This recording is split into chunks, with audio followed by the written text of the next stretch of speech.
안녕하세요. 내 몸을 살린다. 내 몸살입니다.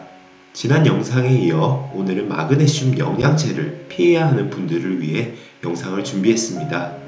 여러분 너무나 잘 아시다시피 마그네슘은 자연에서 발견되는 미네랄 중 하나로 우리 몸에 꼭 필요한 성분이죠. 마그네슘의 효능은 너무나도 잘 아시듯 흥분된 감정을 가라앉히고 근육의 수축과 이완을 돕는 작용을 하며 천연 진정제 또는 근육 이완제라 불리는 우리 몸의 필수적인 영양소입니다. 하지만 이를 필요한 만큼 섭취하지 못하는 사람이 상당히 많습니다. 앞선 영상에서 말씀드렸듯 식품을 통해서 섭취하는 것이 가장 좋으나 식사를 규칙적으로 챙겨 드시지 못하시는 분들은 건강기능식품을 통해 간편하게 마그네슘을 보충하실 수 있을 겁니다. 그런데 많은 분들이 영양제는 함부로 먹으면 안 된다고 알고 계실 겁니다. 맞습니다. 이렇게 몸에 좋은 마그네슘도 먹으면 오히려 해가 되는 분들이 계십니다. 그래서 마그네슘을 섭취하시면 안 되는 분들을 8가지 경우로 나누어서 알아보도록 하겠습니다. 잘 들어보시고 여러분들도 이에 해당하신다면 마그네슘 섭취는 자제하시는 것이 좋겠습니다.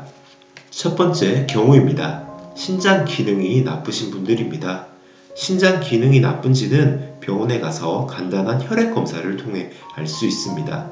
혈액 검사 수치 중 크레아티닌 수치가 정상 범위를 넘어가면 신장 기능이 약하다는 뜻으로 영양제 중에서 마그네슘과 같은 미네랄은 함부로 드시지 않는 것이 좋습니다.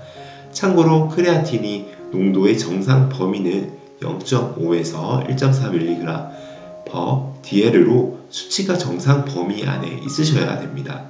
정상이 넘어가게 되면 신장 기능이 약하기 때문에 마그네슘 섭취를 위해서는 신장내과 전문의와 꼭 상의해 보시길 바랍니다. 두 번째 경우는 간이 안 좋은 사람입니다. 간이 안 좋은 분들은 철분과 같은 미네랄을 함부로 드시면 큰일 난다고 합니다. 마그네슘과 같은 미네랄도 마찬가지입니다. 간이 안 좋은 분들에게 미네랄이 많이 들어가 있는 영양제는 간에 부담을 줄 수 있기 때문에 항상 주의하셔야 하고 미네랄과 같은 영양제를 먹기 전에는 본인의 간 상태를 알고 계셔야 합니다. 이건 역시 마그네슘 섭취를 위해서는 간내과 전문의 또는 내과 개원의와 상의가 필요합니다. 세 번째 경우인데요. 좀 특이한 질병이 나옵니다. 바로 근무력증입니다. 그냥 근력이 떨어져서 근이 무력하다, 근육에 힘이 없다 이런 증상이 아니고 근무력증이란 병이 따로 있습니다. 근무력증은 신경의 자극이 근육으로 제대로 전달되지 못해 근육이 쉽게 피로해지는 질환입니다. 초기 증상은 안검하수와 가벼운 안구 운동 장애가 동반되고 인구 10만 명당 6명에서 10명에게서 나타나는 질환으로 특히 여성에게 잘 발생합니다.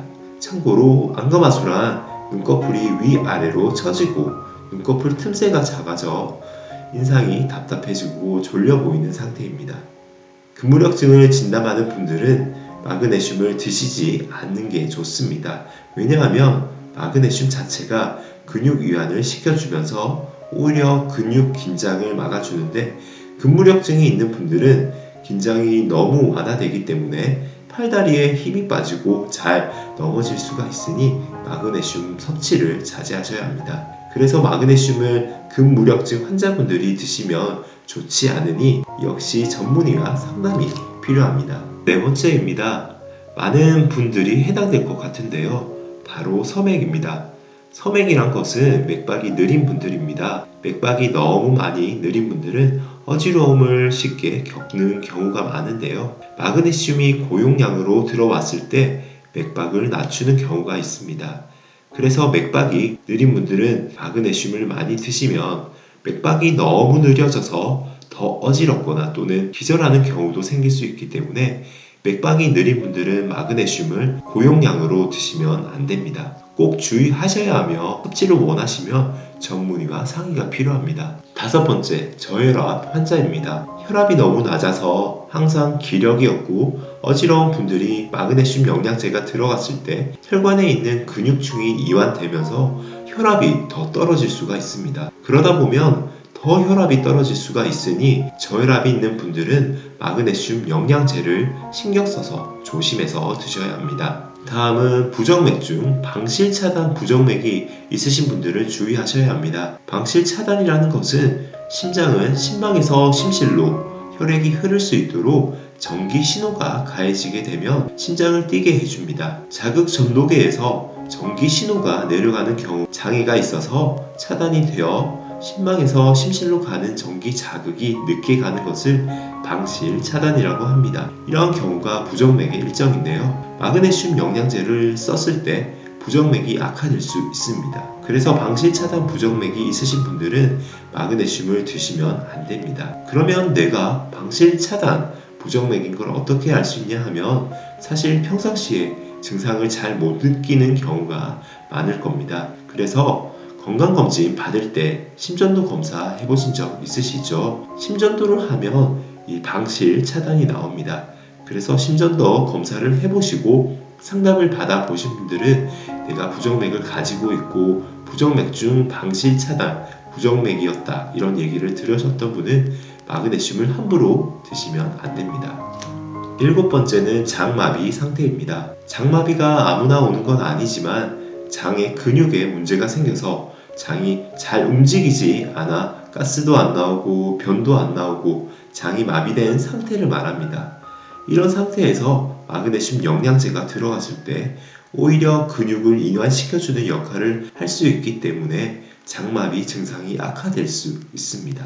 따라서 장마비 상태도 마그네슘을 함부로 드시면 안 됩니다. 8번째는 심한 탈수 상태일 때 마그네슘 영양제를 함부로 드시면 안 됩니다.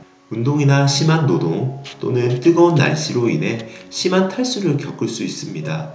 간혹 부족한 영양 치료 과정에서 마그네슘을 영양제가 아닌 수액에 섞어 주사제 형태로 맞을 때가 있습니다. 탈수가 심하면 우리가 수액으로서 탈수 상태를 좋게 해주는데 이때 수액을 맞는 김에 마그네슘 같은 영양제를 섞어서 맞게 되는 경우가 간혹 있을 수 있습니다. 그럴 때 탈수 상태가 심한 상태에서는 그런 영양제들이 같이 섞이게 되면 수액의 농도가 증가하면서 오히려 탈수 상태가 안 좋아질 수 있습니다. 그래서 그런 경우에는 일단은 그냥 일반적인 수액으로 먼저 탈수 상태를 좋게 해주고 그 다음에 마그네슘 수액을 맞는 게 좋습니다. 본인이 탈수가 심하면 영양제를 먼저 먹을 것이 아니라 물을 많이 마시거나 수액을 맞아서 탈수 상태가 좋아진 다음에 다른 영양제를 드시는 것이 좋습니다. 이렇게 8가지를 정리해서 말씀드렸는데요. 그 외에도 또 한 가지 추가적으로 말씀드리면 이것은 8가지에 해당이 안 되는데도 불구하고 마그네슘 영양제를 먹었을 때 몸에서 부작용이 나타난다고 하면 반드시 체크해 봐야 될 것입니다. 마그네슘 영양제가 나한테 안 맞다고 생각이 드신다면 제품을 조금 다른 상표로 바꿔보는 것도 도움이 됩니다. 왜냐하면 마그네슘 성분 때문에 그런 것이 아니라 거기에 같이 첨가된 다른 성분 때문에 그럴 수도 있기 때문입니다. 혹시나 추가적으로 부작용이 또 생기신다면 이런 8가지에 해당이 안 된다 하더라도 반드시 조심해서 드시는 걸 권유드리겠습니다. 오늘은 제가 마그네슘 영양제를 함부로 드시면 안 되는 분들에 대해서 말씀을 드렸습니다. 8가지에 해당되지 않는 분들은 좀 여유있게 드셔도 되겠지만 해당되시는 분들은 아무리 좋은 영양제라 하더라도 문제를 일으킬 수 있기 때문에 항상 조심하셔야 합니다. 이 말씀 꼭 명심하시고 영양제 잘 챙겨 드시고 항상 건강하셨으면 합니다. 지금까지 내 몸을 살리자, 내 몸살이었습니다. 감사합니다.